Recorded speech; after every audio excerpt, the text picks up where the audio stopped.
Hi guys and welcome back to my channel. This video is going to be the next installment for the Stars and Strikes series that I'm doing with Julie, who is Nobody's Beauty Guru here on YouTube. I'll link her channel down below as well as everyone else who's in the collab. Don't mind my swatched hand, that's just from the video that I filmed before this, which was the mascaras and eyeliners installment. If you've not seen that, I'll link that down below as well. In fact, I will link the whole playlist in case there's been one episode or a couple of episodes that you've missed of this series. It's a great series to watch, and I like watching everyone else's as well as creating them, because not only do I enjoy talking about products that I love and advising other people to buy them, but also I enjoy finding out what other people like so that I can either look at that product or work out whether it's good for me. Some people might have a certain type of skin. They might say, I didn't like this because I have this type of skin. But people who have this type of skin might enjoy this product. If I have that type of skin, then I might know whether to try it or whether to avoid it. And that is what we wanted to gain out of these types of videos. Like, our opinions on the products are so different. Like, I will directly say that I enjoy such and such a product. And then I'll go and watch everyone else's. And one or two people will point blank say that they cannot stand the product that I just said that I loved. So it's really, really interesting to find out what people like and what people don't like. And it sheds some light on the types of things that you see on YouTube, like with people who are like really, really raving about a product. You kind of have to take that with a pinch of salt and say, okay, it might be a great product for them, but is it going to work out for me? And choose your purchases wisely. I know, because I'm speaking from experience. I've bought some things that don't match my skin tone because they were recommended on YouTube, or just plain flat out didn't work for me because of my type of skin or my undertone or whatever. But I thought that, oh, because 10 out of 10 people said that this product is amazing, I need this in my collection. No, that's not, no.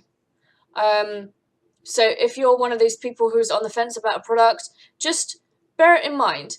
A lot of places, US and the UK and other places in Europe, do give samples. So if you're unsure about a product and you want to try it, they don't advertise, well, especially in the UK, they don't advertise the fact that you can just go in and ask for a sample, but they will give it to you if you ask for it. I remember walking into House of Fraser, and everyone on YouTube was talking about the Estee Lauder, the serum, the night serum. I can't remember exactly what it's called, but it's a £90 serum. I want to know that the £90 that I'm about to spend is worth the £90 that I'm about to spend.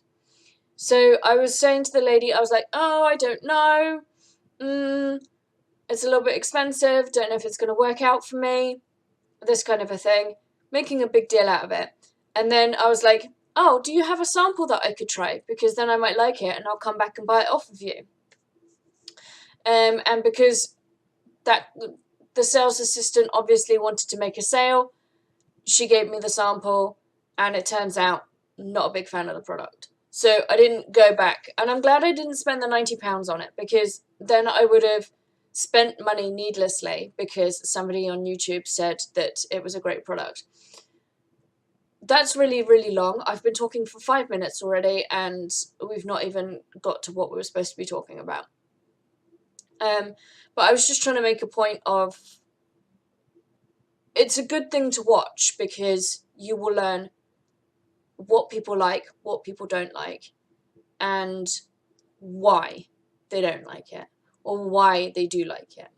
And if they say, oh, I love this foundation because it's great for my dry skin, and you don't have dry skin, probably not going to work out for you. Or it might work out, but it won't be as great as this person with dry skin. And vice versa. If you have oily skin and they're like, oh, this product works great on my oily skin, but you have dry skin, then again, the product's probably not going to work out for you. So that was the point I was trying to make. Anyway, this installment of Stars and Strikes is going to be on face powders and setting powders. Completely mind blank, complete blank. So I only have 2 for this category, so it's a good job I talk for 5 minutes, because otherwise this video would be ridiculously short. The first one is a Strike. Wait, let me explain why I only have 2. I am not a fan of powder foundation. I much prefer to have a liquid foundation, even though I do have oily skin. That's just my preference. I find that I don't get the coverage that I get with a liquid as I do with a powder, and even though there are some great powders out there, they're just a mess and a pain, and I'd rather not deal with that. That's just my preference. Yeah, as I said, there's probably some great powders out there. It's just I'm not a powder foundation kind of person. That's why I don't have many products to talk about in this. Having said that, I have one exception to the rule in terms of face powders. And that is only because I use it more as a setting powder rather than a foundation powder. And that is the Rimmel Stay Matte Pressed Powder. I don't have it with me right now because I'm using... I found a different setting powder that I enjoy, and I was using that before as a setting powder. So, yes, there's that. Strikes-wise, I have 1. Well, from now on, I only need to talk about 2 products. So, strikes-wise, I have 1, and then stars, I have 1. My strike would be the Avon Magix Setting Powder. Oh.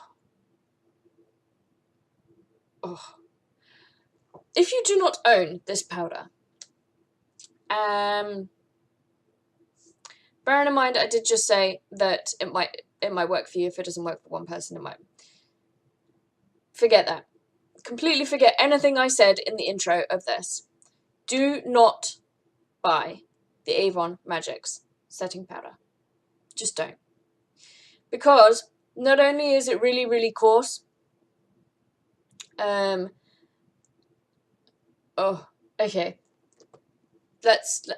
I don't even know where to start. There are so many things wrong with this powder. Okay, deep breath. Let's do this. Right.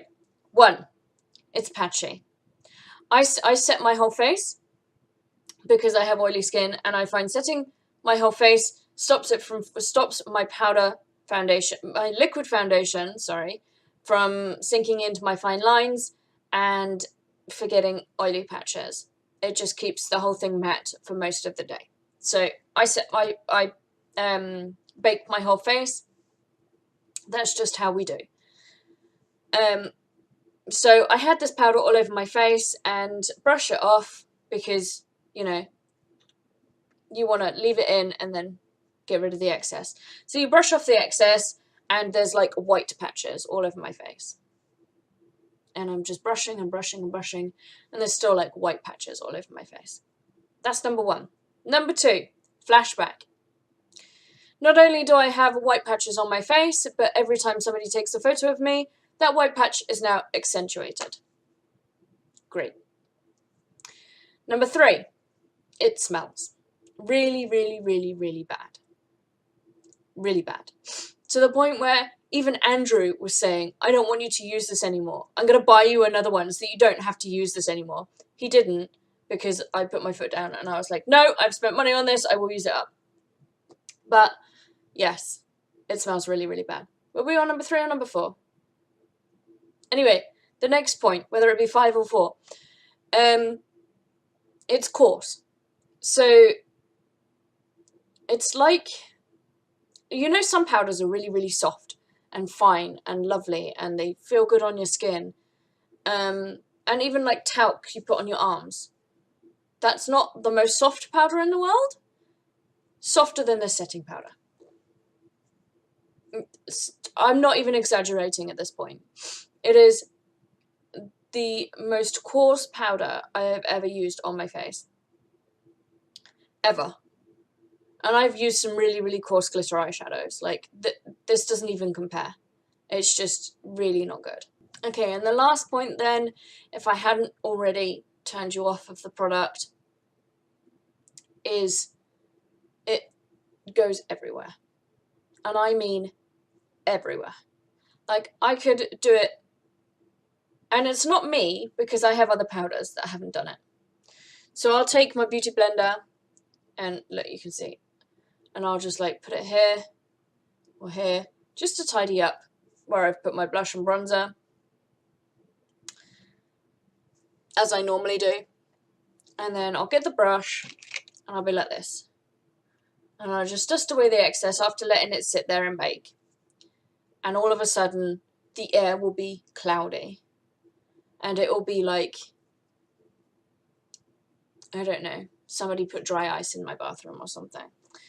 It's just like the air will all of a sudden be cloudy. And bearing in mind, I said to you, last point was it smells really bad. So at this point, it's filled my bathroom. It's all over me. Just this teeny bit that I put by here. It's all over me. It's filled the bathroom with powder. It's all over the brush. It's up my nose. And it's now ruined my eye makeup because it's gone everywhere. I wish I was exaggerating. I wish I was exaggerating, but I'm not. And that is the only reason, no, sorry, that is the only product that I will ever, ever, ever say is not an opinion and it is just a bad product. Like, they could work on it, they could change the formula, and if they, you know, made it obvious that they changed the formula, then I'd try it again. Just this one was not, it's not a good product. It's not. It's just not. I'm going to stop talking now, and I'm going to move on to my star. And my star, I only have one. I've tried hundreds of powders. Hundreds and hundreds and hundreds of powders for, like, setting. I've tried the MAC one. I tried, the Urban Decay one that they discontinued. Oh my god, that powder was amazing. It felt like silk. However, even that one does not compare to this. This is the Laura Mercier Translucent Powder. I love this stuff. I've been through 3 of these. How often do you ever get through a whole tub of setting powder? And I've been through 3. In 6 months? No, longer than that. Like a year, I've been through 3. So, yeah. Really, really great setting powder. It's soft. There's, as far as I know, there's no flashback. I've never seen myself look significantly pale or anything, but then I am pale anyway, so who knows. And I do know that they also have just come out with another shade as well. So if you're not as pale as me, and you do have, they say like medium tan to deep, not light to medium. Medium tan to deep, then the other shade will be good for you. They do a white one, which I think is the brightening, the under eye brightening powder. I'd love it if they did this one in white, just because I prefer a white setting powder. It kind of corrects, like, if my foundation oxidizes, you can see it really, really badly because my face is that pale.